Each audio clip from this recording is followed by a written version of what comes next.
నమస్కారం గురువుగారు. నమస్కారం.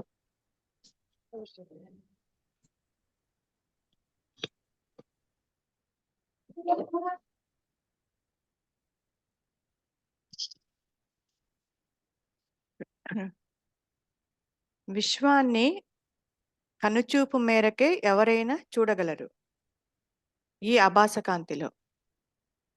కానీ ఆత్మను తెలుసుకో అసలు వీలు కాదు. అంటే అర్థం ఏంటమ్మా? అంటే మనకు ఒక ఇంద్రియాలతో మనసు ద్వారా తెలియబడేది ఈ ప్రపంచం విశ్వం అన్నమాట. అంటే ఇది పరిమితులకుతో మనం చూసేది. ఇది అంటే ఇప్పుడు ఈ భౌతిక శాస్త్రం గానీ, ఖగోళ శాస్త్రం గానీ అది వాస్తవం ఒప్పుకుంటుంది. ఎందుకంటే కంటితో ఇప్పుడు మనకు టెలిస్కోపుల ద్వారా కానీ, లేకపోతే మన కంటితో చూసే కాంతితో అంటే మనకు కంటితో ఎంతవరకు శక్తి సామర్థ్యాలున్నాయో అంతవరకే ఈ విశ్వాన్ని చూడగలుగుతుంది. అంత తప్ప దాని గురించి చూడలేమనమాట. అంటే ఈ అభాస కాంతిలో ఈ విశ్వాన్ని చూస్తున్నాం గురువుగారు. అది కూడా ఇది వాస్తవం కాదు కాబట్టి. ఈ విశ్వం అనేది వాస్తవికత కాదు కాబట్టి అభాస కాంతిలో చూస్తున్నాము. అది ఉంటే చూస్తున్నావా? అనుకుంటే చూస్తున్నావా? అనుకుంటే చూస్తున్నాను గురువుగారు. మరి అనుకునేవాడు ఉన్నాడా? అనుకునేవాడు చెప్పమ్మా. లేడు. అనుకునేవాడు లేడు గురువుగారు. కాకపోతే విషయంతో జోలి నీకెందుకు? నేనెవరని విచారం చెయ్యకుండా కొంతవరకే నువ్వు చూడగలవు, బియాండ్ దట్ చూడలేవు. దాని ప్రయోజనం ఏంటి? చూసిన దాని ప్రయోజనం ఏంటి? అవి బయట ఎక్కడా లేవు. నీ లోపల ఉండే చూస్తున్నావు. గురువుగారు అవును. నువ్వు ఆలోచిస్తేనే తప్ప మనసు ద్వారా చూస్తున్నా. అవును గురువుగారు.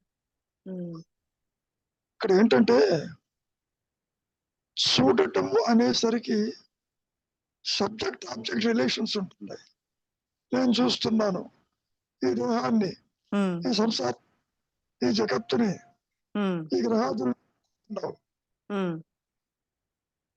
నీవెవరికి తేలిపోతే గ్రహాలు ఉన్నాయో లేవో తేలిపోతుంది. మరి అయితే నువ్వు ఆత్మను ఎందుకు చూడలేవు? చెప్పమ్మా. ఇన్ని చూస్తున్నావుగా, నీ స్వరూపాన్ని ఎందుకు చూడలేవు? What is the reason? కారణం నీకు అసలు ఉనికి లేదు. గురువు గారు పాము తాడుని తెలుసుకోలేదు. తాడు ఆధారంతో పాము ప్రకాశించింది. గురువు గారు అహం స్ఫురణ ఆధారంతో అహం దేహం, జీవుడు, జగత్తు, ఈశ్వరుడు, జననం, మరణం ఇవన్నీ ఇక్కడ ఎక్కడ కనపడుతున్నాయి? నీ మనసులోనే కనపడుతున్నాయి. ఉన్నట్టు నీకు చెప్పాలే, నీవు అక్కడ ఉందని గుర్తిస్తున్నావు. కూడా మా శంకరులు అన్నారు, జగత్తు ఉన్నట్టు నీకు ఏమన్నా చెప్పిందే? సత్యం అయితే మరి నిద్రపోతుండే జగత్తు ఉండాలిగా.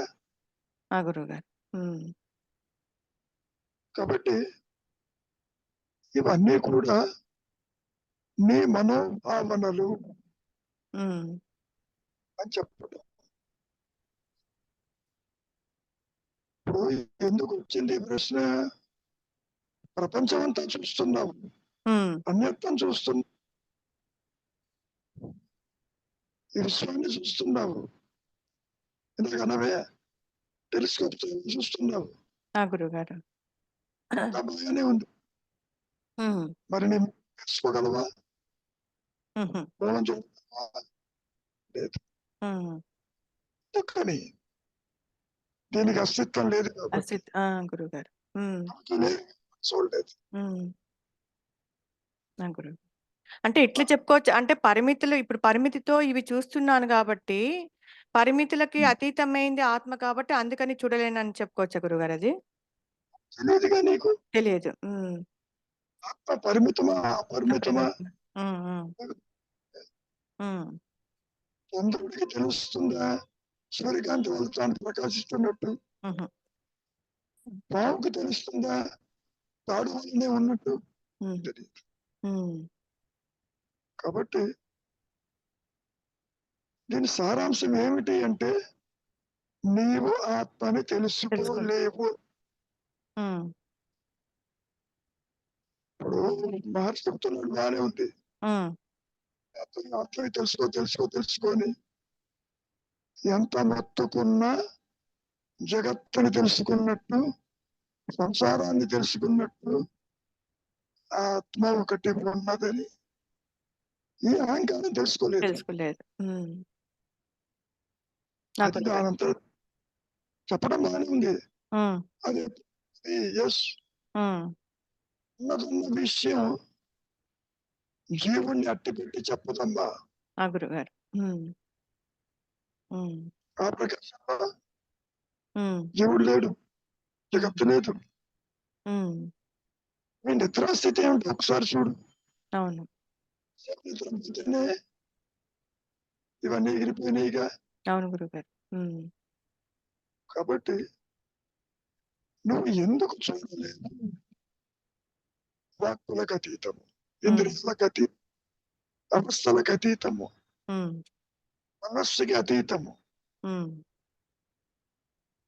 మనోపరిధిలో ఉంటే చూస్తుంది, ఇంద్రియ ఉంటే చూస్తుంది. లేదే ఏనాయనా రవి, నువ్వు ఆత్మ చూడగలవా? గురువు గారు ఇంపాసిబుల్ గురువు గారు, చూడలేదు. అసలు ఆత్మ అంటే ఏంటో తెలియదుగా. తెలియదు. అవును, అసలు తెలియదు. అవగాహనకే తప్ప అది తెలియదు గురువు గారు. సేపటికి నీవదేను వాక్యం చెప్పడమే కానీ అదంటే ఏమిటో నీవు గుర్తించే స్థితిలో ఉండవు. కానీ ఇప్పుడు గుర్తిస్తుంది కనుక, గుర్తించకపోతే నీ ఉనికి కోల్పోతావు. అప్పుడు అదే ప్రకాశిస్తుందని ఒక ఇండైరెక్ట్ పర్సెప్షన్ అది. గురువు గారు, నువ్వు చెబుతుంటావు కదా, మేఘం లేకపోతే సూర్యుడు కనపడతాడని. గురువు గారు, అటువంటిదే మాయలో చెప్పుకునే ఒక మాట. అదే మేఘం అడ్డు వచ్చినా అడ్డు రాకపోయినా అది ప్రకాశించాలనుకున్నప్పుడు అది ఇటు జీవుడు అటు ఏ పరిస్థితుల్లో ఉన్నా అది ప్రకాశిస్తుంది. అసలు జీవుణ్ణి గుర్తించదు. గురువు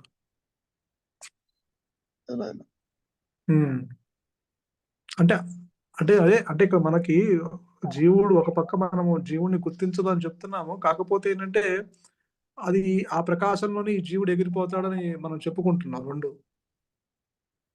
ఇప్పుడు కూడా లేడుగా.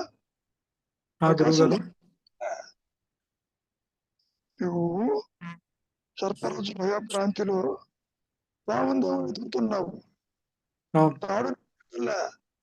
తాడు వల్ల భావం నీకు తెలియదు. వెతుకుతున్నావా లేదా బావుని? వెతుకుతున్నప్పుడు ఏమైంది? బావులేదు. ఎక్కడ భయం తాడు ఉంది అంతే.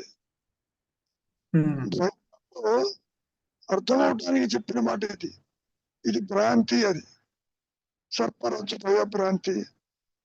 చెప్పులో వెండిగా చూడటము, అదిగో పోస్టుని గోష్ఠిగా అనుకోవటం. ఇట్లా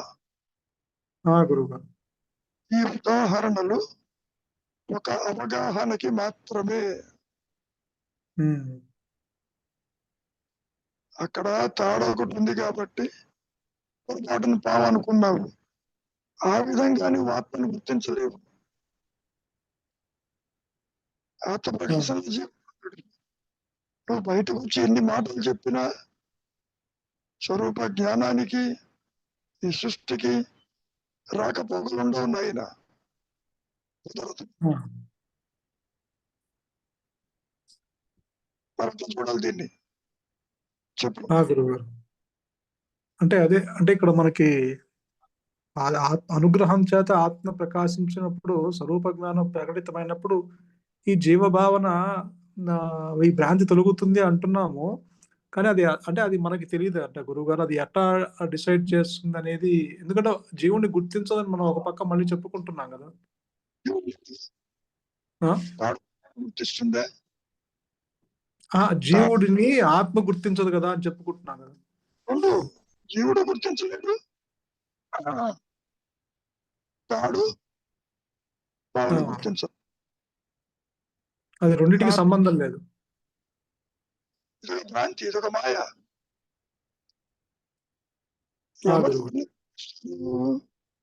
నేను ఉన్నది రికార్డు గుర్తిస్తాము,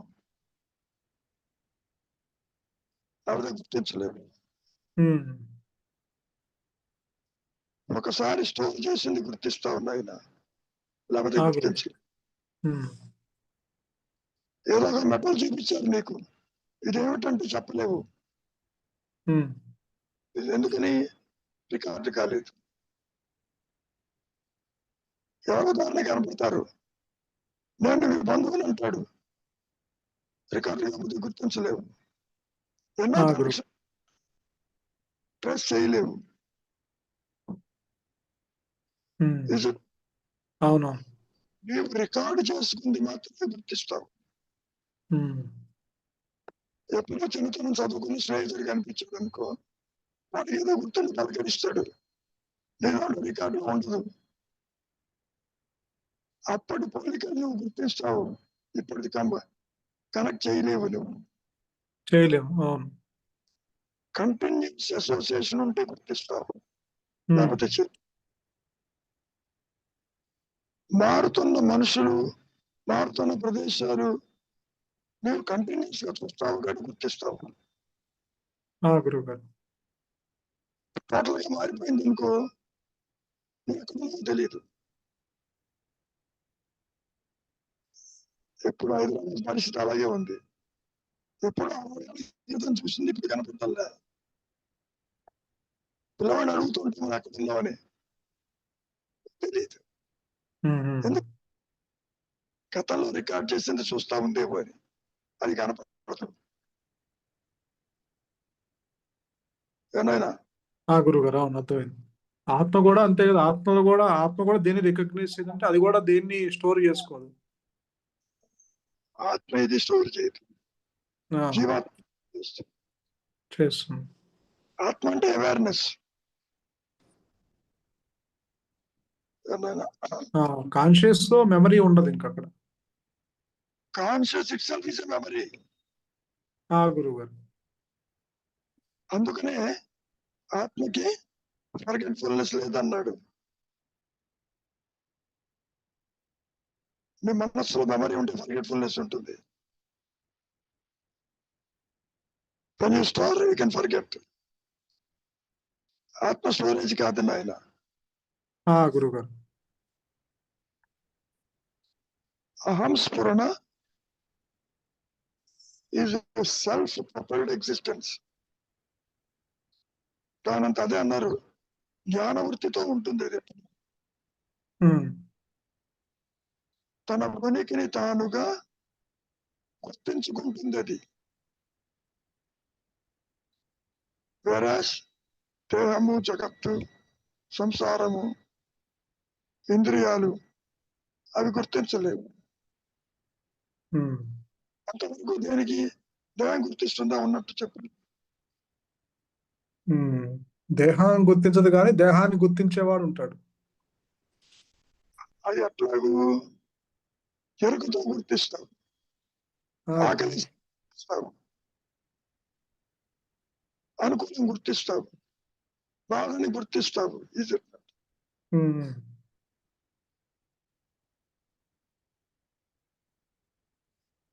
అట్లా తీసుకోవాలి. అంటే అదే గురువు, ఈ మనస్సుకి గుర్తించే కెపాసిటీ ఉంది. అంటే అంటే తనకు తానుగా ఆధారం చేత గుర్తిస్తుంది.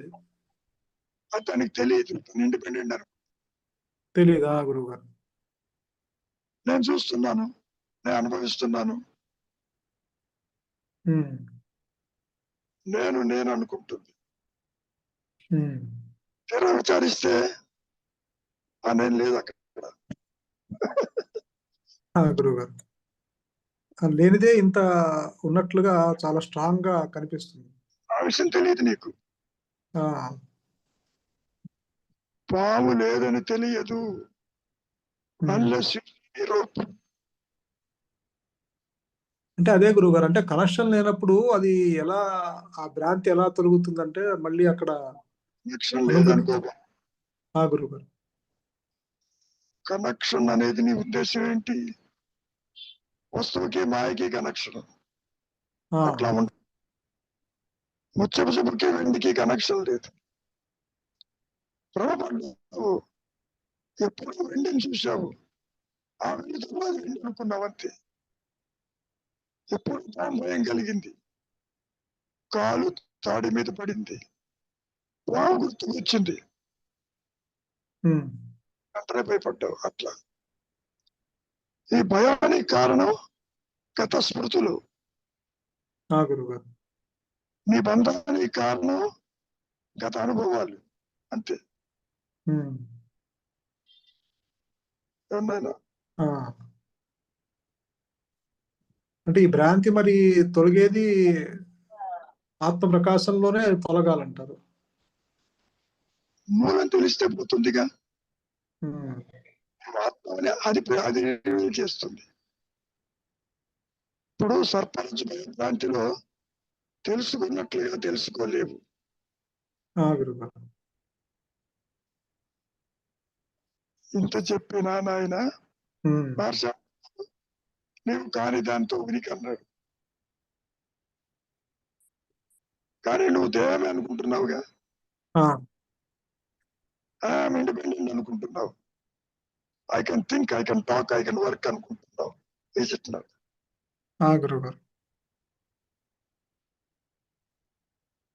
సో కంటి వెనకాల చూసే జ్ఞానం ఉన్నది, కర్మేంద్రియం వెనకాల దాన్ని నడిపించే కాన్షియస్ ఉంది. ఇక్కడ గురువు గారు, ఆత్మ కూడా నాకే తెలియాలనుకుంటున్నా కదా ఇప్పుడు నేను. అలా కాదు కదా. అది అది ప్రకాశించినప్పుడు వ్యత్యాసాయం ఉండదు. దానికి సిద్ధమైతే విద్యాసాగర్ని పెట్టుకుంటూ చూడాలంటే కుదరదు. ఇప్పుడు నేను ఆత్మశోధనలో ఉన్నాను అని చెప్పడానికి లేదా గురుగారు? ఉంటేగా అంటే చెప్పచ్చు. మరి ఆత్మశోధనలో నేను ఉన్నప్పుడు ఆత్మ ఇది జరిగేది నాకే కదా. నేను అట్టు పెట్టి నా ప్రకాశించదుగా.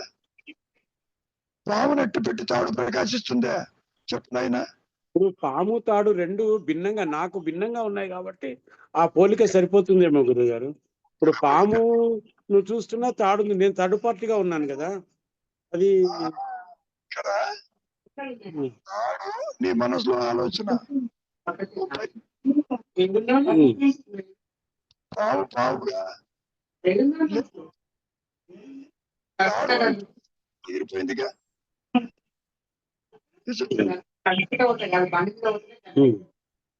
డిస్టర్బెన్స్ ఉన్నాయన.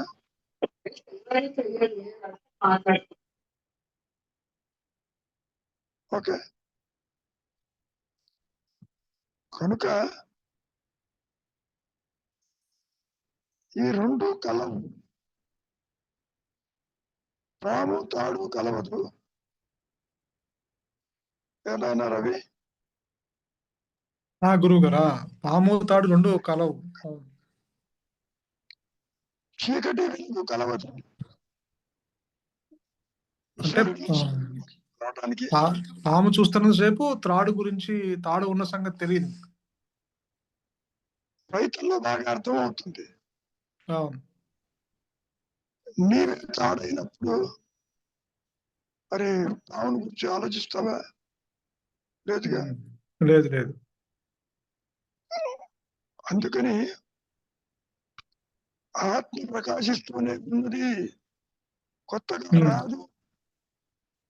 నువ్వు అనుకుంటున్నావు అంటే గురుగారు ఇంకొక ఉదాహరణలో చెప్పుకోవచ్చా? ఇప్పుడు బొమ్మగా నేను చూస్తున్నప్పుడు బొరుసు కనిపించదు. బొరుసు కనిపించినప్పుడు ఒకే నాణానికి బొమ్మ కనిపించదు అని బాగానే ఉంది. ఇదంతా ద్వైతం అవుతుంది నీకు. నీవు పేరు చూస్తున్నావు, యాడ్ చూస్తున్నావు తెలుస్తుంది. ఆత్మ నువ్వు విడిగా ఉంటూ ఆత్మ చూడలేదు. చూసినట్టు ఆ రెండిటికి సంబంధం లేదు.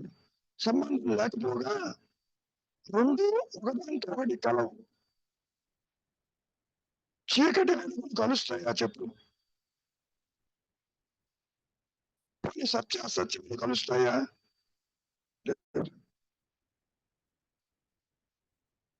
చెప్పుకోవడానికి రెండు పక్కల అనేది నీకు అవగాహనకి తప్పెందుకు పనికి రాదు. అది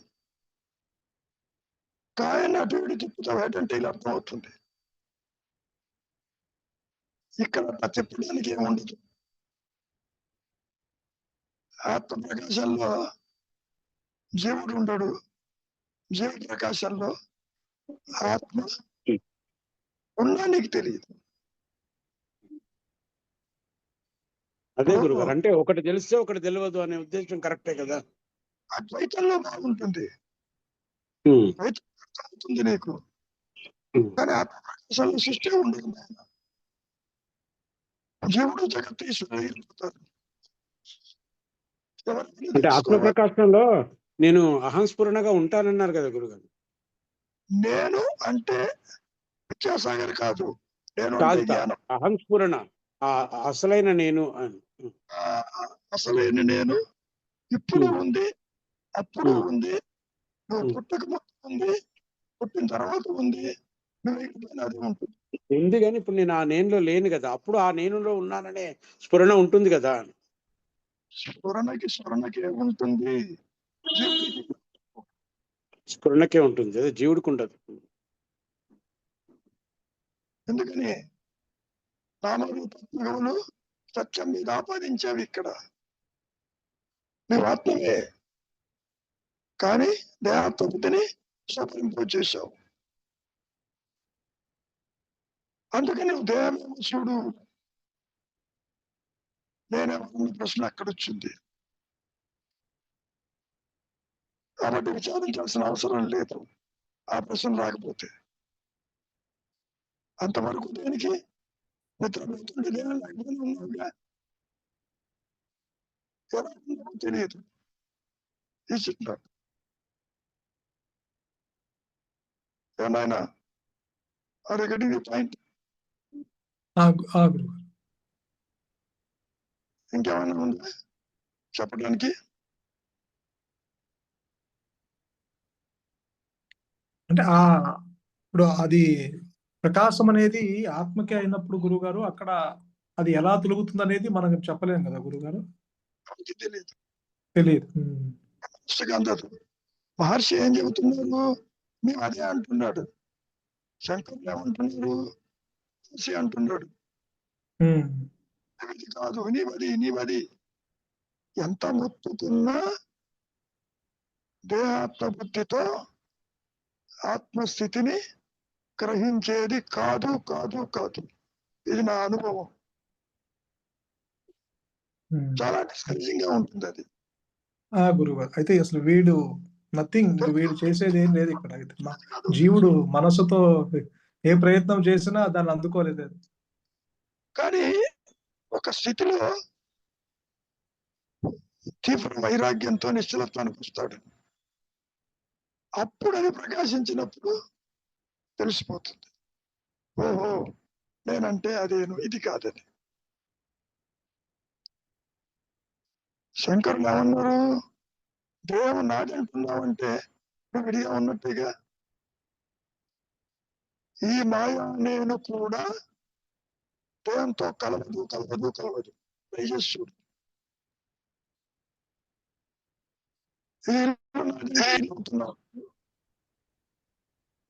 ఏమా సరోజ?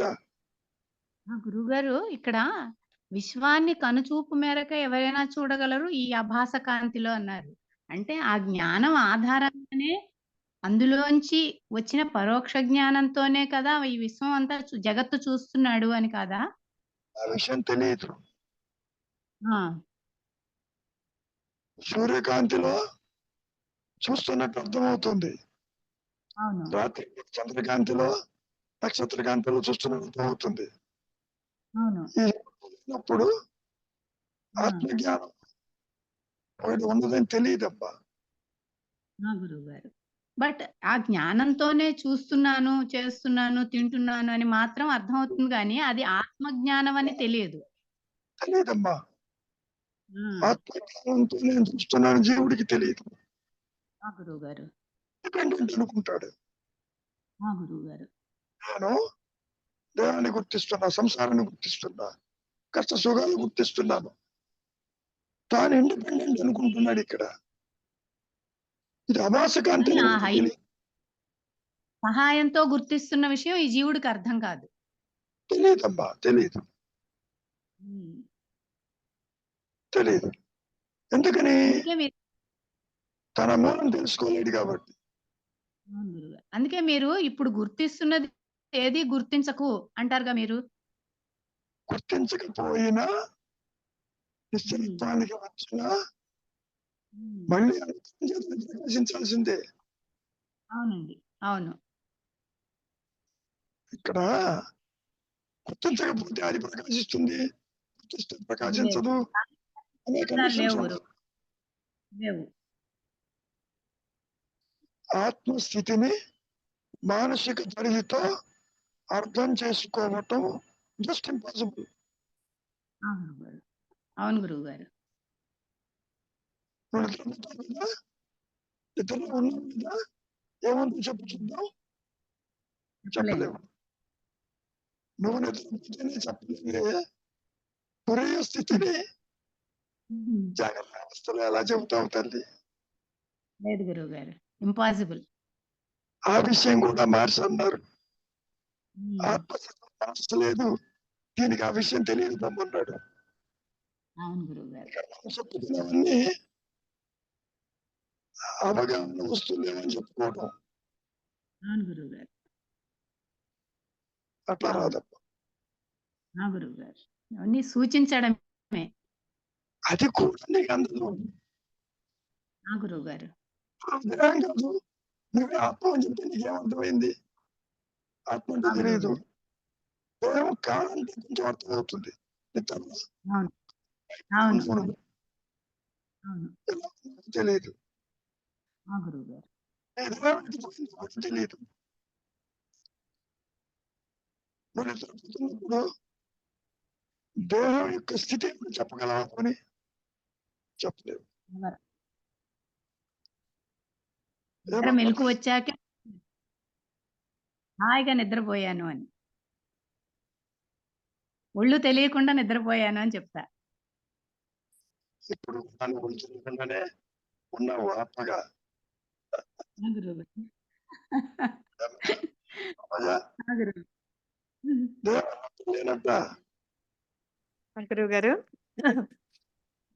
దేహం ఉన్నట్ట లేనట్ట. ఉంది గురువుగారు. అంటే దేహం చెప్పట్లేదు. కానీ ఈ చెప్పే నేను చెప్తున్నాను. ఆ నేను ఉన్నట్ట లేనట్ట పోలి. లేదు గురువుగారు. మరి ఉన్నదేమిటి? ఉన్నదని మీరు చెప్తున్నారు అహంస్ఫురణ అని చెప్పేసని. ఉన్నది ఆత్మ అని. నేను చెప్పడం కాదు, హ్మ్. ఉన్నది నేను, హ్మ్. ఎరుకే. నేను నీ చెప్పాలి. ఇందాక గురుగారు మీరు చివరికి ఆహ్, ఆ అహంస్ఫురణలో ఆ జీవుడు అనేది నేను ఇది కాదు, నేను అదే అని చెప్పేసని ఒకటే నేను ఉండేటప్పుడు, అప్పుడు ఇప్పుడు ద్వైతంలో చెప్పుకున్నట్టు పెన్సిల్ ఇది కాదు, ఇది పెన్ను అన్నట్లాగా అక్కడ ఒకటే నేను ఉన్నప్పుడు ఎలా చెప్పగలుగుతాడు గురువుగారు అక్కడ? అక్కడేం చెప్తున్నావు? హ్మ్. మాయ మాట అది. గురువుగారు. హ్మ్. ఈ ఆభరణం కూడా బంగారం ఏం చెప్పటం హ్మ్. హ్మ్. ఏమ్మా? గురువుగారు. హ్మ్. దేహస్మరణ లేకపోయినా హ్మ్. నిద్రలో ఉంది. ఆ! నిద్రలో చెప్పలేదు. అవును. నిద్రలో జాగ్రత్త చెప్పట్లేదు. తెలియదప్పుడు. హ్మ్. ఇప్పుడు తెలీదు. చెప్పినా తెలియదు. ఆ గురు ఆ గురువు గారు. నిద్ర లేదంటే అంతవరకు అనుకుంటాం. ఎక్కడ గమనిస్తాం? నీ దాంట్లో ఆ గురువు గారు. ఏమా అవును గురువు గారు. ఆత్మ తెలియదు. అవునవును. ప్రకాశిస్తే అవును. ఆత్మకే తెలుసు. అసలు ఇప్పుడు ఒక ఊహా వస్తువు అది నువ్వు యాక్సెప్ట్ చేయటంలే. ఊహ లేదేం లేదు. I am Padmaja, I am Saroja, I am Ravi అని అనుకుంటున్నావు. ఈ భావానికి పరిమితం. ఆ గురువు గారు. స్పందనలో ఇది అదృశ్యం అవుతుంది. సద్భావంతో అది ప్రకాశిస్తుంది. కనెక్షన్ ఆ గురువు గారు. లేకపోతే అది ఉంటుంది అనేది ఒక భావన. ఇప్పుడు ఎలా ఉండాలంటే ఏమంటారు? ఉన్నామంటావు. అర్థం ఏంటి? అర్థం లేదని అర్థం. ఆ గురువు గారు. అవునవును. అవును. బాగేమిటో తెలియదు అక్కడ. అవును గురువు గారు. అవునవును. సమస్యని బాధని గుర్తించినట్టు స్వరూపాన్ని సుఖాన్ని గుర్తించలేదు. గుర్తించండి. అమ్మా ఆ గురువు గారు. అయ్యా శ్రీనివాసరావు గారు, త్రో సమ్ లైట్.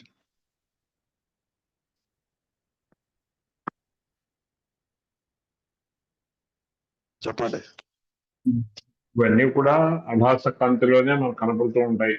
స్థూల జగత్తుకు స్థూల దేహంతో కనపడినట్టుగా స్థూల జగత్తు ఇవన్నీ ఇక్కడే కనపడతాయి. ఆ ఆత్మ ప్రకాశమైనప్పుడు, జ్ఞాన ప్రకాశమైనప్పుడు ఈ సృష్టి జీవుడు జగత్తుకి చూడడం కొట్టుకుపోతాయి. అంటే సూర్యుడు యొక్క వెలుతురులో నక్షత్రాలు, చంద్రుడు ఎలా వాటి యొక్క వెలుతురు కోల్పోతాయో వాటి ప్రభావాన్ని ఇక్కడ కూడా అంతే జరుగుతుంది. అది కనిపించిన తర్వాత ఇది కనపడదు, ఇది కనపడినప్పుడు అది కనపడదు, ఏదో ఒకటే కనపడుతుంది. అంటే దీనికన్నా ఎక్కువ కాంతివంతమైనటువంటిది కూడా మనకి చూసే పరిస్థితి లేదు. ఎందుకంటే మిగతా అన్ని వస్తువుల్ని ఈ ఇంద్రియాలతో చూస్తున్నట్టుగా దాన్ని చూడలేము.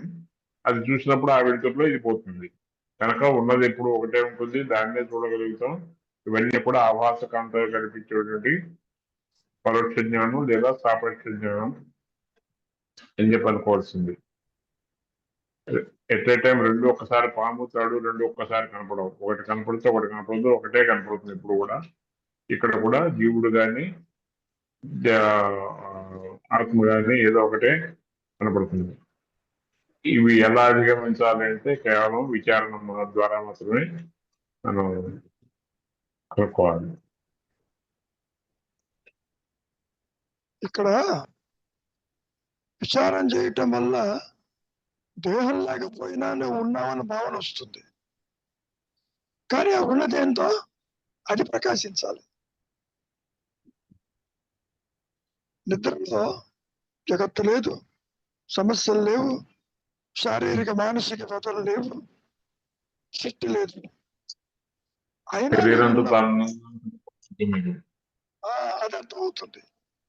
కానీ ఏ విధంగా ఉన్నావో మళ్ళీ అది ప్రకాశించాలి. అది కూడా జాగ్రత్త అవస్థలో ప్రకాశించాలి. అక్కడ నిద్రలో ఉన్న ప్రయోజనం లేదు. నిద్ర స్థితిని చెప్పుకోవడానికి మాత్రమే పనికొస్తుంది. ఏమని? అక్కడ ఉన్నది ఆత్మేనని. కానీ అది నీ అనుభవానికి రాదు.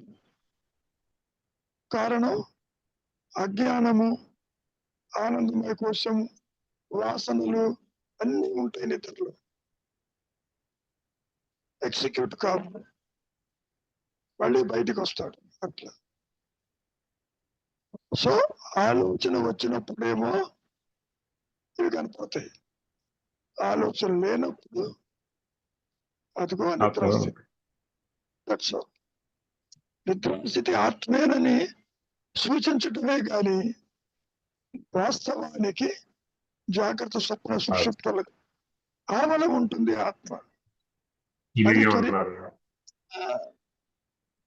ఇక్కడ ఉండదు. ఆలోచన లేని మనస్సే ఆత్మని సూచించడానికి పనికొస్తుంది. అంతవరకు నీవు అన్యత్వాన్ని చూడకపోతే నీవుగా చూస్తావని చెప్పుకోవచ్చు. అంతవరకే. చూచాను రెండు ఒకటే నేనుంటుంది. ఆత్మ అన్యత్వాన్ని చూడదు. జీవుడు అన్యత్వాన్ని చూస్తాడు, వాళ్ళని తెలుసుకోలేడు. ఇది డిఫరెన్స్. ఏమైనా రవి, గురువు గారు. Are you getting the difference? కానీ 3 స్థితుల్లోనూ అది ఆధారంగా ఉన్నది కదా గురువు గారు. తెలీదు. ఈ వస్త్రానికి పచ్చని సంగతి తెలుసు, ఈ చిత్రానికి క్యాన్వాస్ అని తెలుసు. ఎందుకని రెండు ఆత్మస్థితిని అహంకార స్థితిని రెండు కలిపి ఏకకాలంలో ఉండవు. పాయింట్ గురువు గారు. నా అనుభవం నాయన ఆమస్ఫురణ ఉంటే సృష్టి ఎగిరిపోతుంది. సింపుల్ గా దేహాన్ని కనపడుతుంది, దేహాన్ని చూసేవాడు ఉండడు.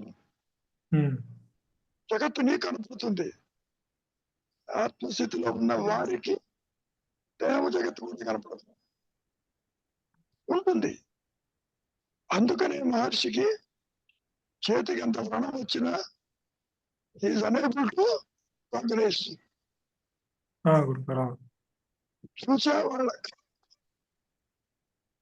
చూసేవాళ్ళకి కనపడుతుంది, తనకి కనెక్టివిటీ ఉండదు.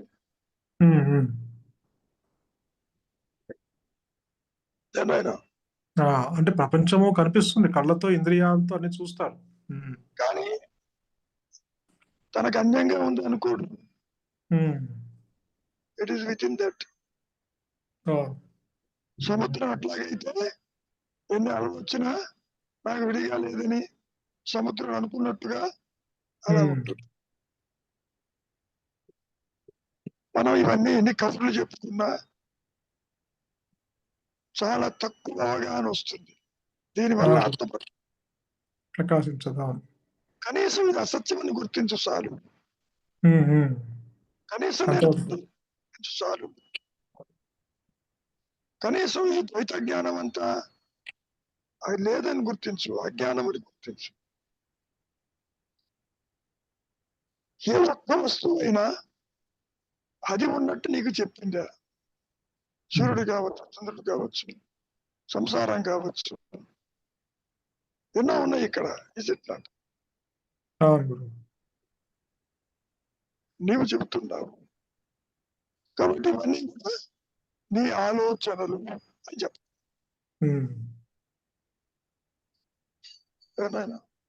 గురుగారు, అంతవరకే వీడు చేయగలడు. కనీసం ఇదంతా అసత్యం అని గుర్తించడం వరకు అవగాహనతో ఉండటమే గొప్ప విషయం. అది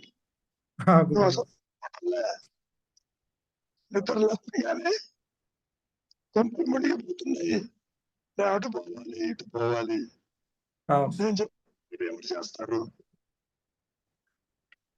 అని కల్లో పరిగెట్టినట్టు పరిగెడుతున్నావా లేదా?